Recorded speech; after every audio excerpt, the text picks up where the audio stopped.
Bonjour à tous les amis passionnés de moteurs, bienvenue dans une toute nouvelle vidéo. Aujourd'hui, on va bien s'amuser car nous sommes chez Ducati Salerno.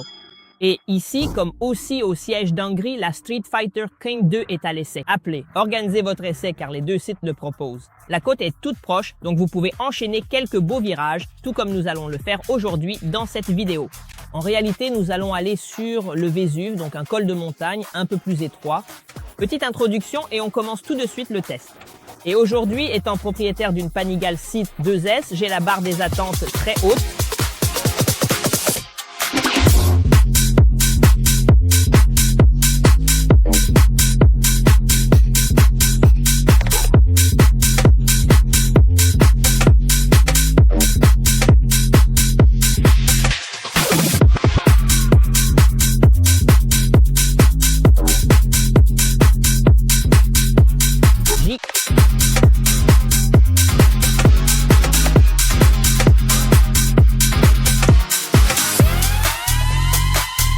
Je suis tout et nous voilà ici. Et comme toujours, avant de passer à la conduite. Et aujourd'hui, on va vraiment malmener cette Street Fighter King 2S. Parlons un instant de la fiche technique, donc des données sur le papier. Mais avant même de passer au test, laissez-moi vous parler un instant des caméras qui me permettent dans ce moment de réaliser toutes les vidéos que vous voyez. Et plus précisément, parlons de l'Insta360, mais la Go Ultra. La dernière caméra sortie, elle est sortie en 2025 et fait partie de la catégorie des micro-caméras d'Insta360. Pourquoi micro? Parce que regardez, ici on peut la détacher de son action pod, ici avec l'écran inclinable, donc on peut aussi l'utiliser comme caméra de vlog. Regardons l'aperçu, donc si on déplace la caméra, vous voyez en temps réel, on peut voir ce que l'on cadre. Mais elle est parfaite, surtout pour les motards qui peut-être ne veulent pas le poids excessif de la S Pro 2. Que par exemple j'ai maintenant sur le casque ou bien la X5 et la X4R parce qu'elles pèsent vraiment très peu, mais étant une Go 3S. Avec des stéroïdes, en effet, elle s'appelle Go Ultra. Elle ne renonce absolument pas aux performances 4K, mais surtout à une autonomie d'environ 50 minutes détachée de son boîtier. Même si ensuite il suffit de la remettre dans le boîtier qui est magnétique et elle se rechargera. Ce qui est vraiment génial, c'est qu'il existe énormément de support pour ce petit concentré de technologie. En plus, regardez comme elle est belle. Et depuis son Action Pod, on peut tout contrôler. On peut choisir la prise de vue. Et le truc cool, c'est que cette Go Ultra a aussi le mode pure vidéo. Donc le mode nuit qui, grâce à l'intelligence artificielle, parce que ce concentré de technologie possède une puce qui fonctionne avec l'intelligence artificielle, même le soir, nous aurons des prises de vue très lumineuses. Regardez. Voici mon code affilié. Sachez que si vous l'utilisez, vous recevrez probablement un petit cadeau pour ceux qui ont besoin d'une caméra plus légère, moins encombrante, qui vous permettent de tout faire, mais sans renoncer aux performances. L'Ultra est la caméra qu'il vous faut. Mais revenons à notre Street Fighter V 2S. Faisons vite parce que j'ai envie de vous montrer comment elle roule, tout comme cela s'est passé avec la Panigale. Cette Street Fighter King 2 apporte elle aussi les mêmes modifications, les mêmes mises à jour. Donc, on perd le moteur avec le Desmo et on gagne beaucoup de réactivité, mais aussi beaucoup de flexibilité. Un moteur qui tourne de manière complètement différente. Mais on y arrive dans un instant. Et c'est une moto qui perd quelques kilos sur le papier, aussi bien du point de vue du bloc moteur lui-même, qui reste porteur. Regardez comme ce bloc est beau comme ça. Mais en général, toutes les modifications apportées à toute la plateforme V2 sont orientées vers la légèreté et les performances. Je suis désolé pour les puristes et ceux qui aiment le monobras. Bref, tous les motards qui voient ces choses comme un pas en arrière. Je vous assure que si vous l'essayez, vous remarquerez par rapport à l'ancienne Street Fighter version 2 qu'il y a 10 pas en avant, mais commençons par les différents secteurs et débutons par le moteur. Un bicylindre en V à 90 degrés de 890 cm3, évidemment Euro 5+, qui délivre la beauté de 120 chevaux à 10 750 tours avec un couple maximal de 93,3 Nm à 8250 tours. Vous verrez que c'est un moteur qui, dès les tout premiers 3 à 4000 tours, commence à tirer comme un diable et offre la majeure partie de son couple, le pourcentage le plus élevé du couple dès le début du compte tour. Mais nous verrons qu'il parvient aussi à allonger. Passons maintenant à la partie cycle, donc suspension et frein. Commençons par l'avant, où l'on trouve Sa Majesté une fourche E-Lance de 43 mm NX30, entièrement réglable avec 120 mm de débattement. Petite curiosité sur la Street Fighter VI 2S, nous avons aussi un amortisseur de direction. Chose que d'ailleurs on ne trouve pas sur la Panigale C2S, ce qui par exemple je ne comprends pas comment c'est possible. Mais en passant au système de freinage, on trouve un double disque de 320 mm avec des étriers monobloc à 4 pistons Brembo M 4.32. Vraiment un freinage au top. Et même sur le guidon, on trouve un beau mètre-cylindre radial Brembo tandis qu'à l'arrière, de l'autre côté. On retrouve ici aussi le même composant que j'ai sur ma Panigale, c'est-à-dire un mono-amortisseur. Toujours Öhlins, cette fois avec 130 mm de débattement, évidemment entièrement réglable. En ce qui concerne le système de freinage arrière, il s'agit d'un disque simple de 245 mm, toujours avec un étrier monopiston Brembo. Réservoir de 15 litres, regardez comme il est beau, agressif et toujours, tout comme c'est déjà le cas avec la Panigale, car toute cette partie est pratiquement identique. Le point de contact entre la selle et le réservoir est très étroit. Poids en ordre de marche sans carburant de 178 kg. Donc, en tenant compte des 15 litres du réservoir, on est autour de 190 kg. C'est l'une des motos de sa catégorie avec le meilleur rapport poids-puissance. En laissant de côté le fait que les 180 kg indiqués sans carburant, franchement, on ne les ressent absolument pas. Ensuite, si vous l'essayez, allez chez Ducati Salerno, Mario Manzo, vous me donnerez raison. Très beau. Ce sabot moteur la rend plus méchante et beaucoup plus agressive, comme si elle allait attaquer l'asphalte. Et ça me plaît beaucoup. Même le bloc optique conserve tout de même l'esprit de famille des Street Fighter, mais il reste propre à la V2. L'embrayage, évidemment hydraulique, évidemment Brembo. Et regardez comme ces rétroviseurs sont beaux aussi. Regardez ce superbe design qu'on ne retrouve pas sur beaucoup de motos. Souvent, ils sont vraiment laissés au hasard. Tout comme cette inscription Street Fighter V 2, magnifique elle aussi, présente sur le guidon qui est noir satiné. Je passerai maintenant à l'électronique, car là aussi il y a beaucoup à dire. Ici aussi, la moto a subi une mise à jour très importante. Nous avons une plateforme inertielle, ce qui implique une série de contrôles, d'ailleurs réglables sur plusieurs niveaux. Nous avons le contrôle de wheeling, le contrôle de traction, l'ABS, qui bien sûr est cornering. Nous pouvons intervenir sur la réponse de l'accélérateur qui est évidemment ride-by-wire et nous pouvons aussi agir sur le frein moteur. Nous pouvons donc décider d'avoir une moto un peu plus agressive ou bien une moto plus fluide. En plus de cela, il y a le shifter électronique pour monter et descendre les rapports. Et comme pour toutes les autres Ducati, pratiquement les poignées chauffantes sont en option. Et ça aussi, ça m'énerve beaucoup. Ce fichu régulateur de vitesse aussi en option. Avec ce bouton Mode, nous pouvons changer les cartographies moteurs qui sont au nombre de 4, Race, Sport, Road et Wet. Évidemment pour la pluie et chaque cartographie est paramétrable. Comme vous le voyez, il y a justement le bouton de configuration. Et maintenant, nous allons configurer cela. Pas tant la réponse du moteur qui est déjà élevée, mais on va régler le contrôle de traction. A2 et le Ducati Wheelie Control. Évidemment, les gars, il faut le désactiver parce qu'on doit comprendre combien de puissance délivre la moto. Il faut aussi qu'on fasse un peu les malins. Ducati Quick Shifter de seconde génération, d'ailleurs, comme sur toute la plateforme V2 et V4. Il n'a plus de cellule de charge ici sur la tige, mais il intervient directement grâce au boîtier électronique sur le moteur. Et on n'aura plus ces erreurs que d'autres motos peuvent donner quand on garde le pied légèrement posé. Non, ici, il ne s'activera que lorsque l'on change vraiment de vitesse. En maintenant la flèche de droite enfoncée, on peut changer entre 3 thèmes différents, exactement comme cela se passe avec la Panigale. Moi, évidemment, étant ici pour faire un test, je vous montre le mode racing où la vitesse en kilomètres par heure est presque invisible. Et ce n'est pas un hasard, mais je vous montre aussi le feu de position avant. Regardez comme ce petit museau est beau. Regardez à quel point la moto est compacte, mais je vous le répète, il faut l'essayer pour comprendre à quel point elle est légère. Quant à l'arrière, il est exactement le même que celui que l'on trouve sur la Panigale et il est disponible en 2 versions, S et base. La principale différence concerne les suspensions. Il y a une différence d'environ 2500 € entre les deux. Et je dois dire la vérité. Elle les valent toutes, car nous avons 2 excellents composants en termes de suspension, même si celles de série de la version standard ne sont pas si mauvaises. Autre chose qui change entre la S et la standard, c'est que la S est livrée en monoplace, et là, encore un reproche à faire à Ducati.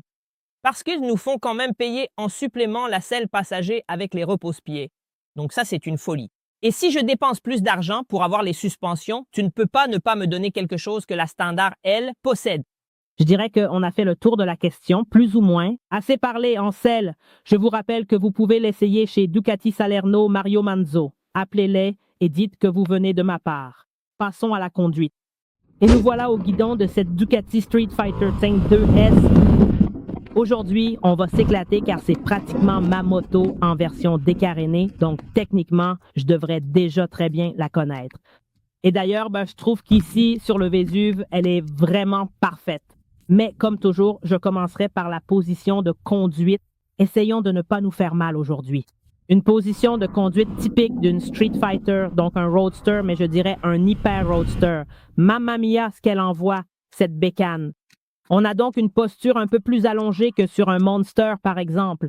Le dos est un peu plus incliné et les bras sont un peu plus serrés. Mamma mia, c'est comme si on avait une sportive confortable. C'est vraiment ça l'idée. Ce qui était bien, c'est que le guidon est plus étroit que sur d'autres roadsters, mais il reste assez large pour offrir un bon contrôle, avec les repose-pieds juste sous nos fesses. C'est une position très confortable, mais qui devient très sportive dès qu'on attaque les virages. C'est une excellente position, c'est sûr, mais sur les routes bosselées, par exemple, le corps est mis à rude épreuve. Mais passons maintenant au moteur. Un nouveau moteur sans le système Desmo, car si on désactive l'anti-wheeling, eh bien, elle est toujours sur une roue. Les gars, c'est génial. Et elle lève encore plus facilement que ma Panigale. Dès 3500 tours, le moteur est vraiment plein de couple. Et on entend ce gros son sortir du réservoir, un son typique des moteurs italiens, comme par exemple chez Aprilia. Pour moi, c'est le moteur parfait, le meilleur pour la route aujourd'hui, car il est très réactif, coupleux et polyvalent, tout en restant fluide à l'usage. Regardez ça. Si on désactive l'anti-wheeling et qu'on règle le contrôle de traction sur 2, même pas sur 1, cette moto devient incroyablement amusante. Dès qu'on est tout le temps sur une roue, je vous jure, et je pense qu'ici, sur le Vésuve, on peut rouler encore plus fort que sur la côte où le rythme est déjà élevé. Et en plus, malgré tout ce plaisir, ce moteur consomme vraiment très peu. Oh là là, quelle merveille! Elle consomme peu. Et ce qui est génial, c'est que sur toutes les autres motos de la plateforme V2, comme je le disais, comme c'est un moteur très fluide et polyvalent, il peut vraiment servir à tout, que vous vouliez l'utiliser en ville, même si la Street Fighter n'est pas la plus confortable, ou que vous vouliez l'utiliser comme ça pour le pousser un peu. C'est vraiment un moteur de dingue, surtout grâce à ses suspensions, car parlons-en un peu, je les connais bien, les gars, parce que cette moto est pratiquement la même que la mienne, mais sans le carénage et un petit peu plus haute. Des suspensions parfaites car elles sont fermes et épousent parfaitement la route. Oh là là, quel freinage! Et le plus beau, c'est qu'elles ne sont jamais aussi raides que ce qu'on attend de suspensions Öhlins, du moins sur les anciennes sportives, car oui, c'est une moto de sport. Justement, comme c'est une sportive, je vous montre aussi comment l'angle de braquage permet de faire demi-tour en penchant la moto. Mais ce n'est absolument pas l'un des meilleurs angles de braquage pour une naked, car je le répète, c'est une hyper naked, donc une moto sur base de sportive, mais adaptée à un usage quotidien. Bref, sur les suspensions, même à la fin de la vidéo, je n'aurai rien à redire. Certains voudraient des suspensions électroniques. Je pense que ce serait un plus, mais ce n'est pas un must, pour utiliser un terme anglais. Et je passerai plutôt au freinage, où là aussi, on a le même que sur les autres V2. Regardez ça, les gars. On va faire un freinage à 90 km/h. Juste de l'avant. C'est un truc de fou, parce que si j'essaye de freiner super fort, la moto fait un stoppie, pratiquement. On réessaie aussi avec le frein arrière. L'ABS se déclenche, évidemment, mais c'est l'un des freins arrière qui freine le plus dans sa catégorie.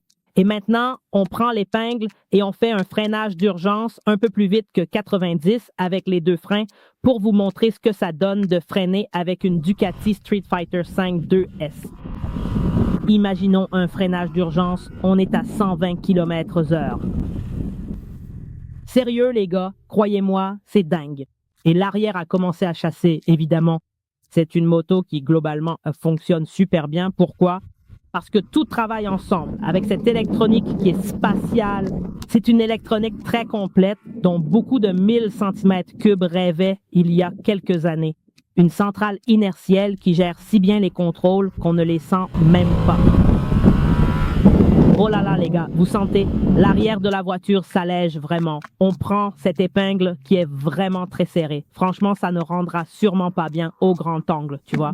Quelle est belle cette courbe, vraiment magnifique. Le shifter électronique fonctionne à la perfection, même s'il a une petite hésitation dont je vous reparlerai plus tard dans le bilan final. Et c'est une moto qui globalement me plaît énormément. Je dois dire que ces derniers temps, j'ai essayé pratiquement toutes les motos de la plateforme V2 et pas parce que j'en ai une dans mon garage, absolument pas, mais je vous assure que c'est l'une des plateformes les plus réussies de ces dernières années, un peu comme l'était peut-être le CP3 il y a encore quelques années. Attention, le CP3 de Yamaha l'est toujours. C'est encore une excellente plateforme sur laquelle se développe toute une gamme. Mais on sait que chez Ducati, on travaille avec finesse et surtout en visant la performance. Et on a des motos ultra légères, ultra puissantes, ultra coupleuses, je dirais. Et ce qui est génial, c'est que cette Street Fighter vous permet de rouler à fond, comme on l'a fait sur le Vésuve. La montée et la descente du Vésuve ont été très rapides aujourd'hui, mais elle peut aussi être très confortable. Bref, on peut l'utiliser en ville, même si on perd un peu de confort par rapport à une Monster, par exemple. Quoi qu'il en soit, je pense qu'on peut passer au bilan final. Vous avez pu voir un peu comment elle accélère et comment elle freine. En plus de sa tenue en courbe, cette Street Fighter Phi 2S. Je vous rappelle que vous pouvez l'essayer chez Mario Manzo à Salerne. On se retrouve pour le bilan final parce que j'ai quand même 2 ou 3 petites choses à vous dire.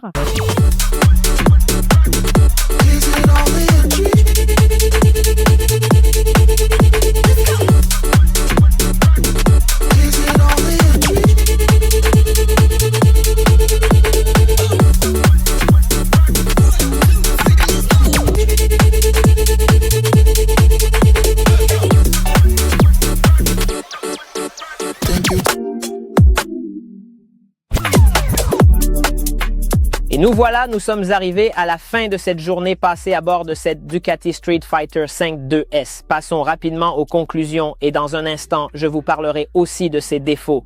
Commençons comme toujours par les évaluations finales, section par section. Commençons par le moteur et si vous avez vu d'autres vidéos, par exemple sur la Panigale V2S, l'Hypermotard V2, le Monster V2 ou la Multistrada, vous saurez que je suis amoureux de ce moteur parce qu'il a été allégé tout comme la moto dans son ensemble, tout comme tout le concept de cette moto par rapport à la version précédente. Mais surtout, même s'il a perdu le Desmo, qui était assurément une caractéristique distinctive, il a gagné énormément en plaisir, vraiment énormément. En plus, c'est une révision très coûteuse en moins, celle justement du Desmo qui se fait à un peu plus de 20 000 km, et donc une économie, oui, sur l'entretien lors de la révision, mais aussi une économie au quotidien parce que cette moto consomme vraiment très peu. Si l'on fait particulièrement attention, on peut dépasser assez largement les 25 km avec 1 litre et on a un moteur qui malgré tout développe 120 chevaux et qui est super vif et super réactif. Autre chose intéressante qu'il a gagné par rapport à l'ancien moteur V2 Desmo de 955 cm3 et plus de 150 chevaux, c'est qu'avant, si on essayait d'utiliser ce moteur-là à bas régime, par exemple en 4e à 50 km à l'heure, il donnait des à-coups et était pratiquement ingérable. Au contraire, avec ce V2, Ducati s'est un peu rapproché de ce que l'on ressent sur les motos japonaises équipées de ces bicylindres en ligne. Donc en somme, un bicylindre en V avec beaucoup de caractère, mais qui parvient aussi à t'offrir la tranquillité d'un bicylindre ultra moderne de conception nouvelle. Le moteur d'ailleurs, par exemple, à 130 km à l'heure, donc à une allure d'autoroute, tourne à environ 5500 tours, donc il est super détendu. On peut facilement maintenir 140, 150 à l'heure si on doit faire un long trajet autoroutier. C'est, à mon avis, un moteur parfait. Note de 1 à 10, je lui donnerai carrément un beau 10 sur 10 parce que c'est un moteur qui te permet de t'amuser dans les cols de montagne mais aussi sur les portions rapides car il en a sous le capot sur toute la plage de régime. C'est un moteur qui ne s'essouffle pas après le pic de couple et c'est aussi un moteur très polyvalent. Justement pour ce que je viens de vous dire, vous pourriez l'utiliser tranquillement tous les jours en ville. En passant maintenant à la partie cycle, parlons des suspensions et des freins. Eh bien, que dire quand on parle de Öhlins? Peut-être que c'est l'une des rares marques, avec peut-être Brembo, où le nom seul suffit et on pourrait presque ne rien ajouter. La particularité de ces Öhlins montés sur les nouveaux V2, c'est que, contrairement à avant où les motos étaient de véritables planches de bois, où tout était poussé à l'extrême pour la performance au détriment total du confort, ici, le réglage de ces suspensions, aussi bien sur la Panigale que sur les autres V2, par exemple même sur l'Hyper, est un réglage où la moto reste souple tout en épousant parfaitement toutes les déformations de la route, tous nos mouvements. C'est une moto qui fonctionne de manière parfaite, équilibrée, mais jamais au détriment du confort, donc jamais à te donner des coups dans le bas du dos, enfin toutes ces choses auxquelles on était habitué peut-être sur les anciennes Ducati SP ou peut-être les S. Je me souviens par exemple de la 1299 S que j'ai essayé une fois. C'était pratiquement une planche de bois, magnifique certes, la meilleure moto que Ducati ait produite jusqu'à aujourd'hui selon mes goûts personnels. Mais voilà, montez sur les Ducati d'aujourd'hui, les versions S avec les Öhlins, vous remarquerez que même avec des composants ultra performants, les motos ne sacrifient pas totalement le confort. Rien à redire donc, ni à l'avant ni à l'arrière, tout comme rien à signaler concernant le système de freinage. Je l'utilise tous les jours sur ma Panigale, c'est le même système de freinage. La moto freine de manière excellente, même si nous n'avons pas le haut de gamme de chez Brembo, mais c'est comme si le Brembo installé sur Ducati fonctionnait un peu mieux que ce que je remarque sur les autres marques. Je ne sais pas pourquoi. Faites-moi savoir si vous ressentez la même chose, si cela vous est arrivé d'avoir plusieurs motos de marques différentes avec le même système de freinage. Sur Ducati, il semble toujours que ça freine un peu plus. Qui sait pourquoi? Peut-être que c'est aussi une question de légèreté avec cette Street Fighter V 2S qui se ressent vraiment dès que vous montez en selle. Que ce soit à l'avant ou à l'arrière, le freinage est excellent. Honnêtement, je ne consacrerai plus de temps à la suspension et aux freins. Je vais vous montrer la configuration de conduite que je trouve intéressante. Tout d'abord, je monte une côte en débrayant. Regardez ici. Facile, facile, facile. Des réglages de conduite très particuliers, mais très Street Fighter, que l'on retrouve également un peu sur la V4. Parce que nous avons un guidon qui est plus étroit que sur les autres Naked, mais il reste assez large et nous permet un bon contrôle. Mais vous voyez tout de suite que même si nous sommes en montée, le dos est incliné vers l'avant et nous sommes tous un peu penchés sur le guidon. Le guidon est aussi très proche de notre torse et de notre tête, donc en conduite sportive, c'est un vrai régal. Vous voyez aussi que le repose-pied, il est pratiquement parfaitement aligné avec notre siège, donc il n'est pas trop reculé, ni trop inconfortable. Au contraire, selon moi, c'est une posture parfaite. La triangulation repose-pied-guidon-selle de cette Street Fighter Synth 2S est idéale et l'angle du genou n'est pas du tout contraint. C'est tout de même une posture sportive. Les réglages de conduite nous aident d'ailleurs aussi lorsque nous sommes sur l'autoroute, car oui, c'est une moto dépourvue de carénage. On prend beaucoup de vent sur l'autoroute, mais grâce à la position un peu ramassée, on fait moins l'effet voile. Donc, au lieu d'ouvrir les bras et la poitrine, on se replie et jusqu'à 130-140 km/h, je dois dire qu'on est vraiment très bien. Évidemment, l'impact avec l'air est bien là, mais il n'est absolument pas comparable à celui, par exemple, du Monster V2 ou encore plus de l'Hyper. Ceci, juste au cas où vous auriez essayé quelques-uns des différents V2 afin que vous ayez un point de comparaison. La protection aérodynamique, cependant, par exemple, par rapport à la Panigale, est inexistante, c'est-à-dire qu'avec la Panigale, je peux rouler à 180 km/h en continu sans recevoir le moindre souffle d'air. J'ai aussi la bulle double, mais ça, c'est un autre sujet. Cependant, étant une naked, parce que même si c'est une hyper naked, elle fait partie de la catégorie naked, la protection aérodynamique n'est pas si mal. Mais plus vous augmentez la vitesse, plus à un certain moment, vous commencerez à être littéralement arraché de la moto. Donc attention, attention à la vitesse. On la remet sur la béquille parce que je passerai maintenant à ces petits défauts que j'ai remarqués et qu'a aussi par exemple ma moto. Donc c'est facile à comparer dans ce cas. Le shifter électronique fonctionne parfaitement, tout comme toute l'électronique, mais il a un petit moment d'hésitation, surtout entre la première et la deuxième, donc souvent il passe quand même la vitesse. Mais il y a un léger recul, comme s'il y avait un petit lag, pour utiliser un terme technique, lors de l'activation du quick shifter. C'est une chose étrange que pratiquement toutes les V2 que j'ai essayées m'ont fait, et ma Panigale le fait aussi quotidiennement. Un autre petit défaut, qui concerne presque toutes les Ducati, on peut le dire, quelle que soit la gamme ou le prix, c'est que c'est une moto qui chauffe quand même un peu. Aujourd'hui, les températures commencent à bien monter et on ressent tout de suite un peu de chaleur, surtout du côté droit où se trouve notre jambe. Une autre critique que j'ai à faire, surtout pour les versions S, concerne les pneus de première monte parce que la Panigale, tout comme la Street Fighter, sont équipés des Pirelli Diablo Rosso 4, qui sont certes des pneus routiers sportifs, mais Ducati devrait m'expliquer pourquoi. Sur l'Hypermotor Sphere 2 SP, ils montent les Rosso Corsa 4, qui sont des pneus nettement plus sportifs, alors que sur les versions S de la Street Fighter et de la Panigale, ils continuent à monter les Pirelli Rosso 4, qui sont tout de même d'excellents pneus pour une utilisation polyvalente, mais quand on veut vraiment attaquer, ils glissent énormément.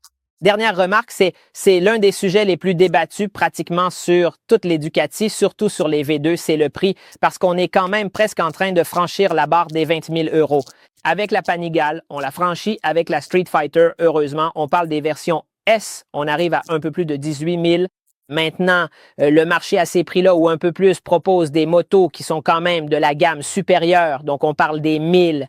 Pensons par exemple à une Tuono V4, pensons à une MT10. C'est vrai que nous ne prenons pas en compte les versions Factory, les versions SP, mais ce sont quand même des motos bien plus performantes, bien plus complexes dans leur ensemble. Et donc, en somme, il est peut-être logique que ce soit un sujet très délicat à aborder, même pour moi. Alors, est-ce que cette moto vaut cet argent ou ne les vaut-elle pas? Alors, en partant du principe que, comme vous le verrez, toutes les Ducati coûtent cher, donc ce n'est pas seulement celle-ci qui coûte autant, en considérant que nous sommes en train d'acheter actuellement, je crois, la marque la plus prestigieuse du marché, surtout en ce qui concerne les performances. En MotoGP, cela fait de très nombreuses années qu'elle domine, donc c'est une entreprise qui, dans toute sa complexité, investit énormément dans le développement, dans la recherche, donc à partir de ce postulat, on ne peut pas vraiment faire de comparaison avec d'autres marques. Si on voulait la comparer, par exemple, à une KTM Duke 990R, eh bien, on s'approche beaucoup du prix de cette Street Fighter. Donc, le point, selon moi, c'est que c'est un peu tout le marché de la moto aujourd'hui qui est cher. Mais si on fait les bonnes proportions, en réalité, les Ducati coûtent cher. Oui, mais pas tellement plus que les entreprises qui peuvent au moins un peu rivaliser avec elles. Évidemment, j'aimerais approfondir ce sujet avec vous dans les commentaires. Sachez que je les lis tous, même si je ne réponds pas souvent, parce que j'ai un peu de mal, étant donné que j'ai des centaines de tests actifs qui génèrent des commentaires chaque jour. Dernière critique que j'ai déjà évoquée au début, c'est absolument une politique commerciale de Ducati, mais aussi d'autres entreprises.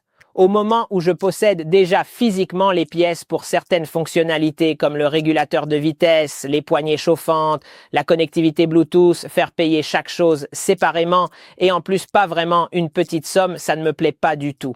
De la même façon, je déteste cette histoire de la selle monoplace donnée à la place de la selle passager avec les repose-pieds. Pour moi, c'est une aberration. Mais c'est une aberration surtout pour Ducati parce qu'avant, avec les versions S et SP, ils te donnaient la selle monoplace mais aussi la selle passager et les repose-pieds. Faites-moi savoir dans les commentaires, dans l'ensemble, ce que vous pensez de cet essai, si vous êtes d'accord avec ce que je pense, avec ce que j'ai remarqué. Je le répète, j'ai une Panigale V2S, au cas où vous ne le sauriez pas, dans le garage. Donc aujourd'hui, ici, j'ai eu la tâche facile. J'aurais même pu la tester pratiquement à l'arrêt. Comme toujours, je vous invite à vous abonner à la chaîne, à aller l'essayer chez Ducati Salerno Mario Manzo, qui a 2 sites à Hongrie et Salerne. Donc, je vous recommande d'appeler et de réserver votre essai. On se retrouve dans la prochaine vidéo et à bientôt en VR. Au revoir.